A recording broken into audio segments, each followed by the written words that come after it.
We're going to now take you out to Pennsylvania. This is a public hearing by the Pennsylvania Majority Policy Committee to discuss 2020 election issues and alleged problems. The hearing will feature also former New York City Mayor Rudy Giuliani as well. Let's listen into this. Very different story. That's why we're here today, again, as agents of public opinion. Senator Mastriano and his staff have assembled a number of witnesses who will share their experiences with us regarding the conduct of this year's election. We look forward to listening to that testimony. But before we turn there, I want to introduce my good friend, our caucus administrator, and as of December 1st, our incoming majority leader. Congratulations to Kim Ward. Thank you for joining us. Please, Kim, your statement. Thank you, Senator Argel, and thank you, Senator Mastriano, for inviting me to participate in what I think is very, very important to the people of Pennsylvania. As Senator Argel has said, we have been inundated with calls and emails and messages in our social media. People are not feeling good nor confident about the process and the results because of that process.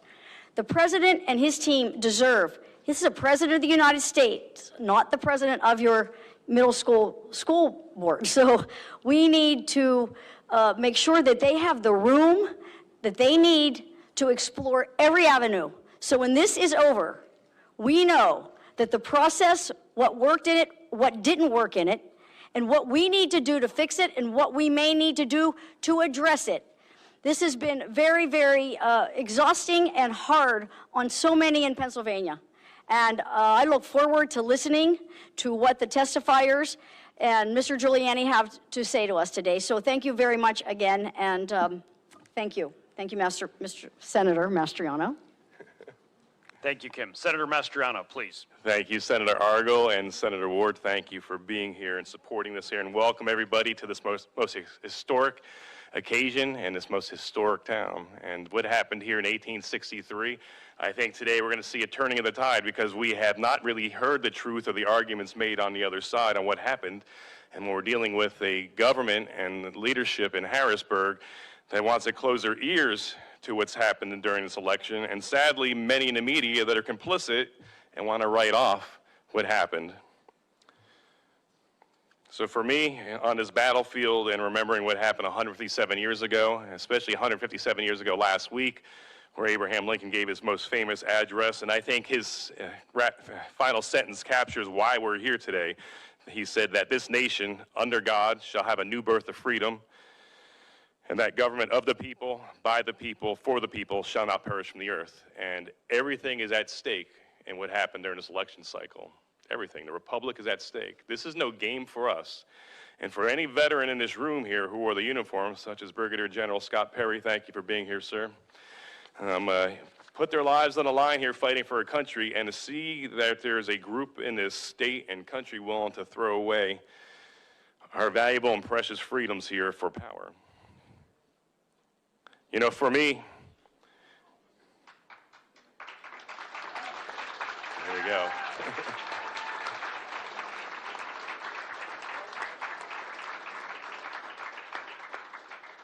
And Mr. Mayor, it's going to be a fantastic hearing today. Despite pleas from our citizens, the governor refuses to even consider that there was any shenanigans in the elections here in our state, a state of 13 million people, and he wants to discount because his guy won that nothing bad happened, and that's just unacceptable. If there's any hint of fraud out there, we need to investigate. Any governor serving the people, this Commonwealth, would put aside his petty politics, and find out the truth, if anyone was defrauded. And at this point here, he's unwilling to do that. Let me point out some hard facts here. We are in Adams County, named after our second president, John Adams, who famously said, "Facts are stubborn things." Let me lay out several of these inconvenient truths, as Al Gore would have us think. There have been many allegations of voting law violations across the state, and the governor serving the people would have to move heaven and earth to ensure no one was defrauded, but yet he's not moved to action. And even his Secretary of State, of course, says that there was no shenanigans of great concern. And I will remind everyone that I was a no vote on the confirmation of Kathleen Boockvar 4 times that I interacted with her. I asked her, why are elections in Afghanistan more secure than in Pennsylvania? And she sat there and blinked and couldn't give me a straight answer. That elections are more safe and secure in a war-torn country, devastated by conflict since 1979. What is going on here? The place where this all started in 1776, and we can't get an election right? You got to be kidding me here. And so as a result of her inaction, the governor's inaction, refusal to even look into any of the allegations, and to discount the very essential freedoms of our citizens, we are here today to try to find out what the heck happened in the election.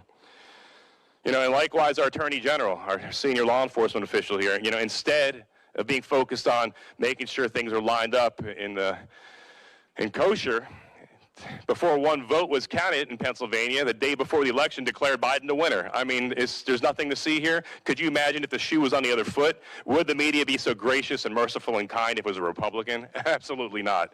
And so, Houston, we have a problem here. You know, one of the most troubling things in this whole endeavor here, and it's not just because of the COVID, it's just a lack of transparency and accountability. So we're here to start shedding light on the darkness. And then, of course, we have a Supreme Court that rewrote election law. You know, Act 77 has been painted as the villain. Okay, we could debate that. But the real problem is when the Pennsylvania Supreme Court decided they're going to write legislation and rewrite our law. And because of that, obviously, Pennsylvania, we got a lot of problems there. And that opened the door to all the shenanigans and abuses and folly that we're dealing with here in this state this day.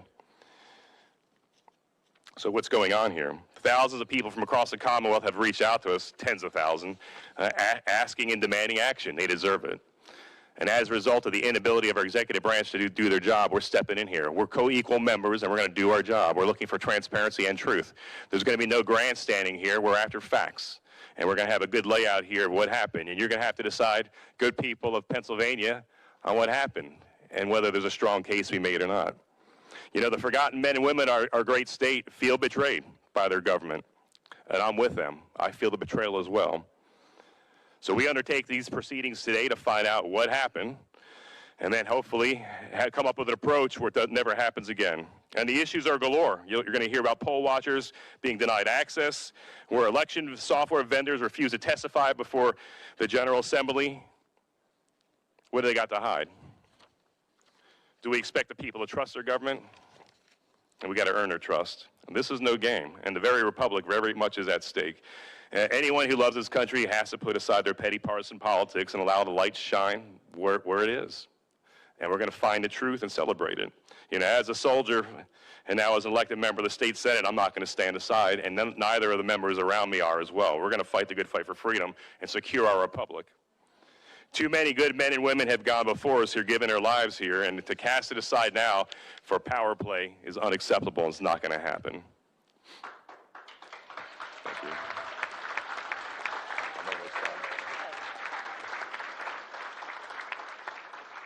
We do our great men and women in uniform and those who lay down their lives and gain a last full measure of devotion a great disservice if we stand aside and allow bureaucrats and corrupt politicians to steal their voice and maybe even steal an election. We'll find out.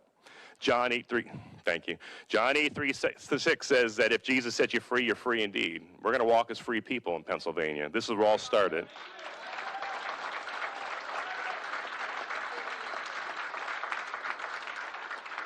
We choose this day to walk as free men and women in honor of the sacrifice not only of Jesus on Calvary, but also in honor of the sacrifice of brave men and women in uniform who fought for and secured our freedoms. We will be relentless in our pursuit of the transparency, of accountability, and truth. The time for dithering, politics, and games is over. The time for truth and justice is now. In conclusion, as Benjamin Franklin was leaving Constitutional Hall in 1787, he was approached by Mrs. Powell, and Mrs. Powell ran up to him. We surmise she knew him personally, and she said, "Well, Mr. Franklin, what do we have, a monarchy or a republic?" And he said, "A republic if you can keep it." This is our time to keep this republic. Thank you, and God bless you. Thank you.